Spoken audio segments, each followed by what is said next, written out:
Sa video na ito ay pag-uusapan po natin ang bagong report or ulat mula kay JP Morgan tungkol kay XRP.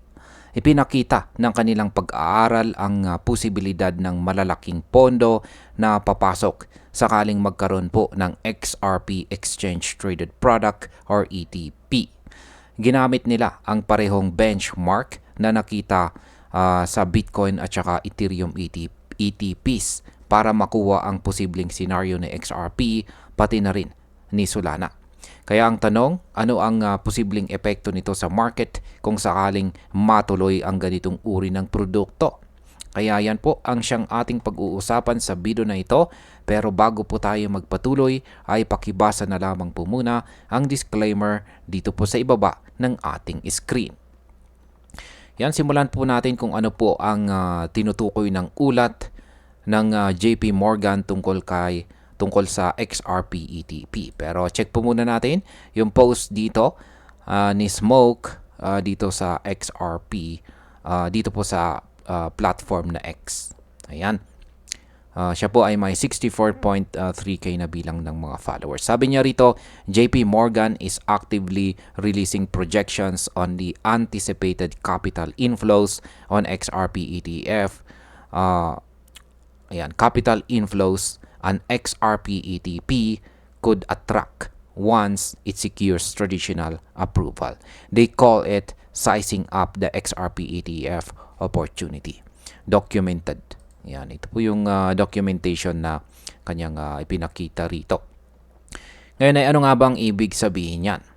Ayan, paliwanag natin. Ang ulat na ito ay tinatawag po nilang sizing up the XRP ETP opportunity. Ang ibig pong sabihin ay sinusukat po ng JP Morgan kung gaano po kalaki ang capital inflows o perang papasok sa market sakaling maaprubahan ang XRP ETP. Ang kanilang pag-aaral ay hindi lamang po basta hula kasi gumamit sila ng aktual na benchmark mula sa adoption level ni Bitcoin at Ethereum ETPs. Yan, mga ETPs ni Bitcoin at saka Ethereum. Kaya ang impact po nito sa market ay napakalaki dahil ipinapakita nito na handang pumasok ang malalaking institution kung mabigyan ng approval sa XRP. Kapag lumabas po ang ganitong produkto, madali itong makahatak ng institutional money na posibleng magpataas sa presyo ni XRP. Ngayon ay paano po ginawa ng JP Morgan ang benchmarking method na ito? Sa kanilang unang slide, ikinumpara po ang market capitalization ng apat na malalaking crypto. Yan, kitang-kita po natin dito sa chart. Si Bitcoin po ay nasa 1.874 trillion dollars. Si Ethereum ay nasa 395 billion dollars. Si Solana naman ay nasa 91 billion dollars habang si XRP ay nasa 146 billion dollars. Kaya yan po yung nasa left side or kaliwa po natin na chart.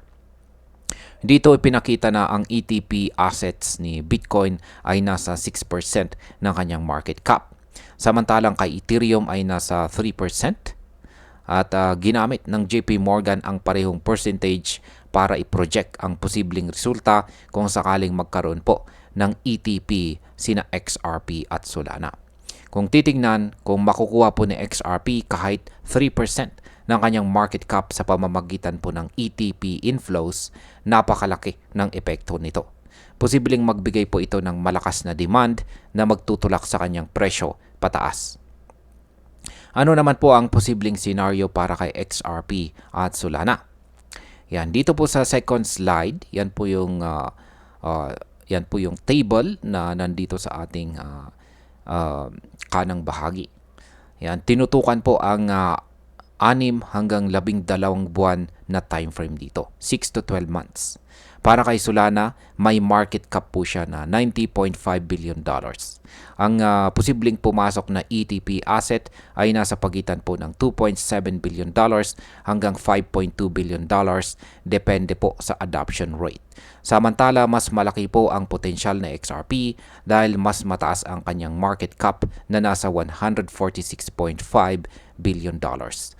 Ayon po sa JP Morgan, ang posibleng inflows ay nasa $4.3 billion kung 3% penetration at aabot hanggang $8.4 billion kung 6% penetration. Kung mangyari ito, ibig sabihin ay pwedeng pumasok ang $1 billion sa market ni XRP sa unang taon pa lang. Ang ganito pong inflows ay may kakayahan na magbago ng kanyang presyo sa maikling panahon lamang. Ngayon ay ano po ang ibig sabihin ng projection na ito? Kung ikukumpara po sa kasaysayan ni Bitcoin at Ethereum, mabilis po na lumaki ang kanilang market exposure matapos pong ma-launch ang kanilang ETPs. Kapag nangyari rin ito kay XRP, asahan po natin na lalakas ang institutional interest. Ang mga inflows na 4.3 hanggang $8.4 billion ay maaari pong magbigay ng mas malawak na liquidity at mas matatag na demand. Ang epekto po nito ay maaring itulak sa XRP pataas sa bagong antas ng presyo at posibleng makuha niya ang mas malaking bahagi ng institutional market. Ano naman po ang reaksyon ng mga tao tungkol dito? Yan, may isa pong user sa X na nagkomento na noong una ay akala niya milyon lang ang pinag-uusapan.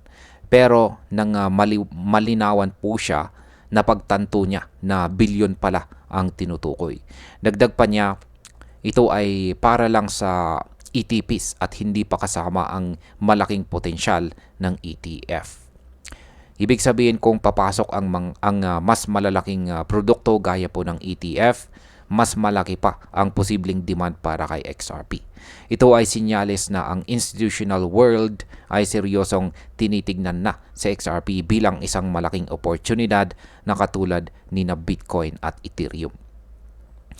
Yan, bilang panghuling katanungan ay ano po ang kahulugan nito para sa mas malawak na market? Yan. Kung magkatotoo ang projection na ito, posibleng mas dumami po ang traditional investors na papasok sa crypto market.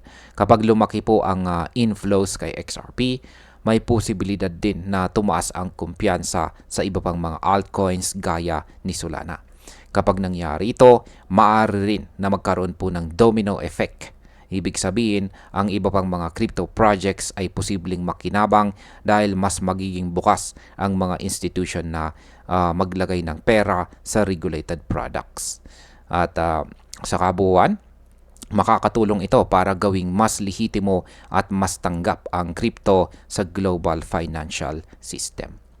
Bilang panghuli, para po sa akin, ang report na ito mula kay JP Morgan ay isa na namang confirmation or confirmation na si XRP ay hindi po basta-basta coin lamang.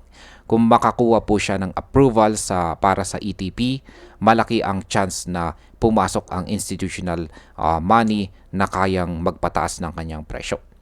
Hindi man ito garantiya, pero malinaw na ang posibleng inflows na nasa $1 billion ay magdadala ng malaking epekto sa market. Kung sakaling matuloy po ang XRP ETP, maaari itong maging simula ng panibagong wave ng adoption para kay XRP at posibleng magbukas ng mas malaking oportunidad hindi lang sa kanya kundi pati sa iba pang altcoins tulad ni Solana. Haren, hanggang dito na lamang po tayo sa video na ito mga ka-crypto. Marami pong salamat sa panonood. Ingat po tayo lagi at God bless po sa ating lahat.